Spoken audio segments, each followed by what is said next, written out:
subject Commerce, Class 10, Chapter Central Bank. Last video I have discussed about adjustment of final account, and in this video we will discuss about new chapter and its first part about bank, function of bank and importance of bank. I have already discussed all the point. This is another chapter of bank chapters. Bank part, bank unit का ये दूसरा chapter है. Central bank that is a Reserve Bank of India. We know that Reserve Bank of India in a Central Bank of India.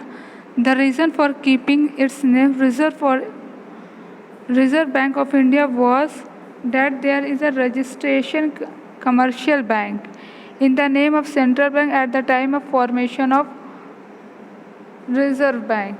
The main object of the bank is to establish exchange rate and internal price. The central bank coordinate with the other bank of the country for making the banking activities organized so that they can function properly. तो central bank क्या होता है? यहाँ पे reserve bank हम लोग जानते हैं सेंट्रल बैंक को ही या रिजर्व बैंक को ही एक सेंट्रल बैंक बोला गया है. या हमारे कंट्री का जो सेंट्रल बैंक है वो क्या है? Reserve Bank of India.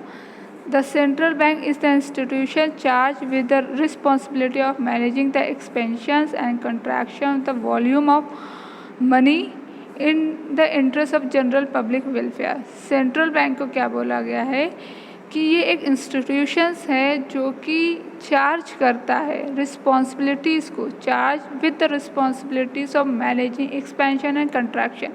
Expansion and contractions का क्या मतलब होता है कि डिमांड से लेकर के डिमांड का एक्सपेंशन होना और डिमांड का कंस्ट्रक्शन होना.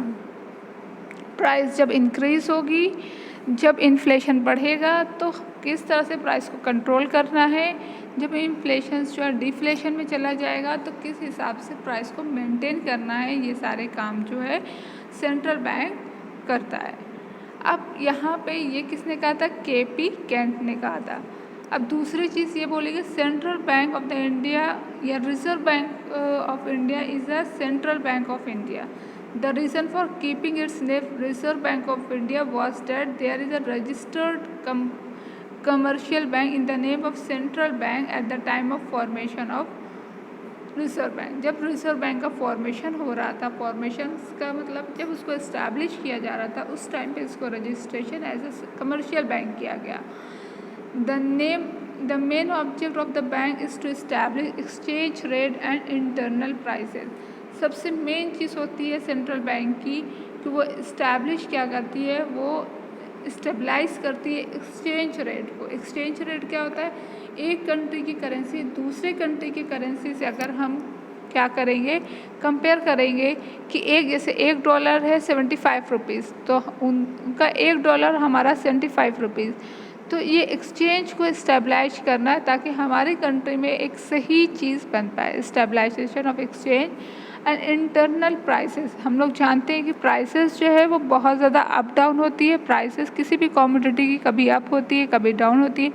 रीज़न क्या होता है कि वो इन्फ्लेशन. जब इन्फ्लेशन महंगाई बढ़ती है तो प्राइसेस जो है अप हो जाती है.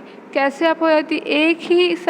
एक हमने सामान ख़रीदा 100 रुपये का, आज से 1 साल पहले यही 100 रुपये का हम 3 सामान लेते थे और आज एक ही वही सेम नोट जो है वो सेम है, बट उसका क्या साइड इफ़ेक्ट है कि उससे पहले हमको 3 सामान मिलता था, 3 गुड्स मिलते थे और आज जो है हमको 1 गुड्स मिल रहे हैं.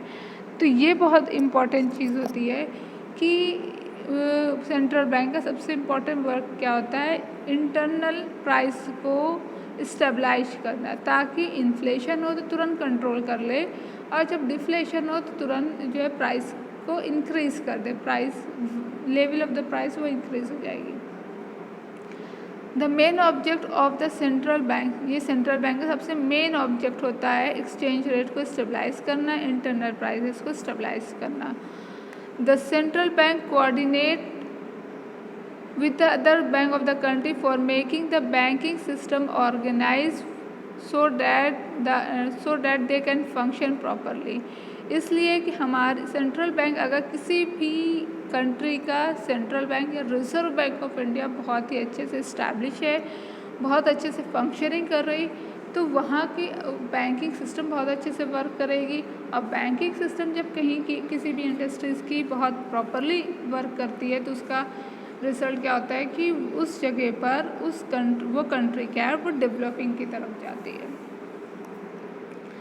मॉनेटरी सिस्टम्स को लेकर के काम करना, तो यही सारी चीज़ आपको पढ़ना है सेंट्रल बैंक में। अब हम सबसे पहले क्या करेंगे, सेंट्रल बैंक की मीनिंग क्या है। We may also define central bank as apex. क्या चीज़ सेंट्रल बैंक, इस वर्ड को नोट करिएगा, क्या क्या वर्ड बोला गया, टर्मिनोलॉजीज।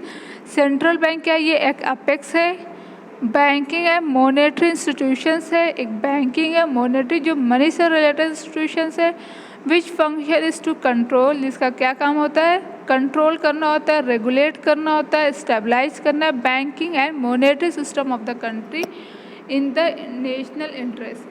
मतलब ये एक पार्टिकुलर एक बाउंड्री के अंदर काम करती है और वहाँ पर क्या करेगी, कंट्रोल करना इसका काम होता है, स्टेबलाइज करना, चीज़ों को अप डाउन जो हो रहा है उसको स्टेबल करना, मॉनेटरी सिस्टम को कंट्री के कंट्रोल करना। That is a main function of the central bank.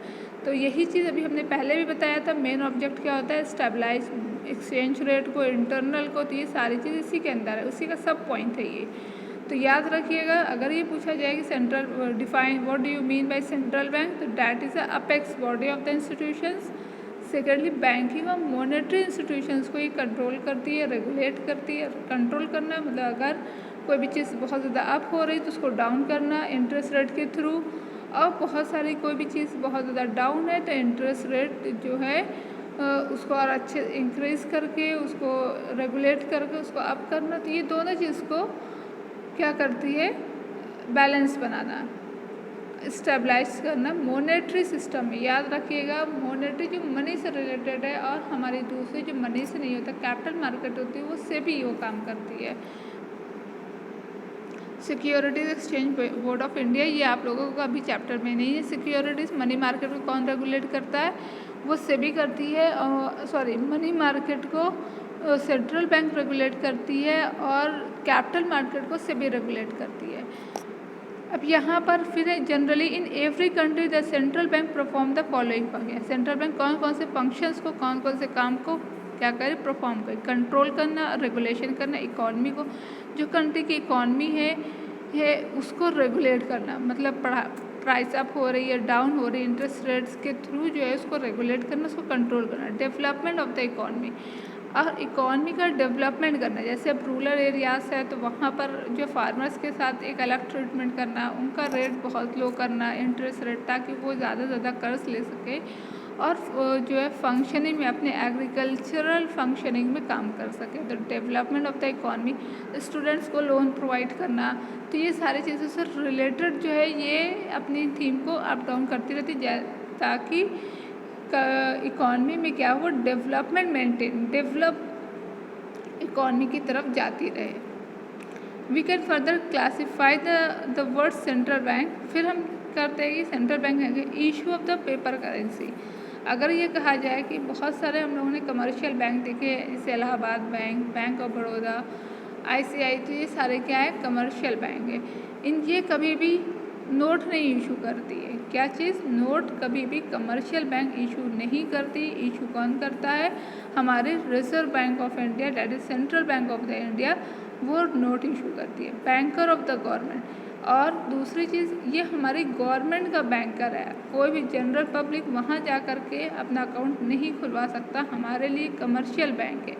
इसीलिए कहा गया बैंकर ऑफ द गवर्नमेंट। कभी कभी गवर्नमेंट को अगर कभी भी लोन लेना पड़ता है, कोई भी बहुत सारा फ्लड आ गया, कोई इस टाइम क्या कोविड के टाइम पर, तो गवर्नमेंट जो है लोन ले सकती है सेंट्रल बैंक से, वो कमर्शियल बैंक के पास नहीं जाएगी। तो इसीलिए कहा गया ये banker of the government, banker of bank, बैंकों का बैंक है। जितने भी बैंक है कमर्शियल बैंक जितने भी हैं, उनको अगर लोन चाहिए होता है तो वो कहाँ जाते हैं? Central bank, reserve Bank of India में। इसीलिए इनको बोला गया है ये बैंकर ऑफ द बैंक, सारे बैंकों के बैंक हैं।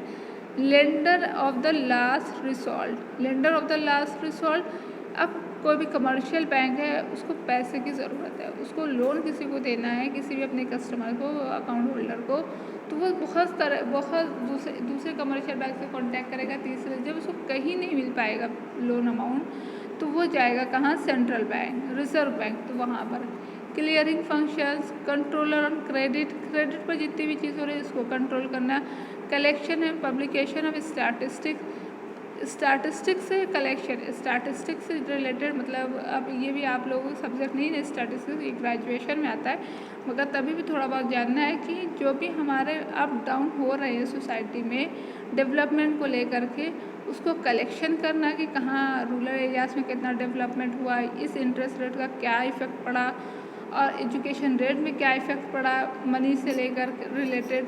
तो ये इन सारी चीज़ों का ये क्या करेगी? कलेक्शन सेंट्रल बैंक बनाती है, पब्लिकेशन करती है स्टैटिस्टिक्स का। तो ये बहुत इंपॉर्टेंट चीज़ है, सारी चीज़ आप समझ सकते हैं, मगर यहाँ पे ये वर्ड आ जाएगा तो वहाँ पे आपको लगेगा अरे ये तो सेंट्रल बैंक नहीं करती, ये तो कोई दूसरी ऑर्गेनाइजेशन करती है, इसलिए बहुत सारे लोग इसमें मिस्टेक कर देते हैं। For the further development of the economy of the country as a central bank perform two kinds of function, दो तरह के हमारे सेंट्रल बैंक फंक्शन प्रोवाइड करते हैं। एक क्रिएट क्रेडिट, उधार पे सामान देना, जो कि bank perform two kind of functions. पहली चीज़ है first, central bank create credit और provide adequate money for the development work of the country, country के डेवलपमेंट वर्क के लिए, डेवलपमेंटल वर्क के लिए ये जो है हमारी सेंट्रल बैंक क्रेडिट पर पैसा गवर्नमेंट को देती है, इसीलिए ये कहा गया banker of the government. To control monetary credit system for stabilisation in the market, तो ये स्टेबलाइजेशन करती है मार्केट में, इसी तरह से अपने क्रेडिट को कंट्रोल करके और अपने मनी को कंट्रोल करके। तो आई होप कि आप लोग अभी सेंट्रल बैंक के बारे में ये क्या है थोड़ा बहुत जाने। अब धीरे धीरे हम लोग मीनिंग पढ़ेंगे, कैरेक्टरिस्टिक्स पढ़ेंगे, फिर ये सेंट्रल बैंक नाम कैसे पड़ा, ये रिजर्व बैंक ऑफ इंडिया कैसे ये इस्टेब्लिश हुआ, कब इस्टेब्लिश हुआ, इसके पीछे का क्या रीज़न है, किस कमेटी के थ्रू इस्टेब्लिश हुआ, तो ये सारी चीज़ हम लोग पढ़ेंगे। तो I hope you can understand very well. You have any doubt in any point, you can ask me question. Thank you.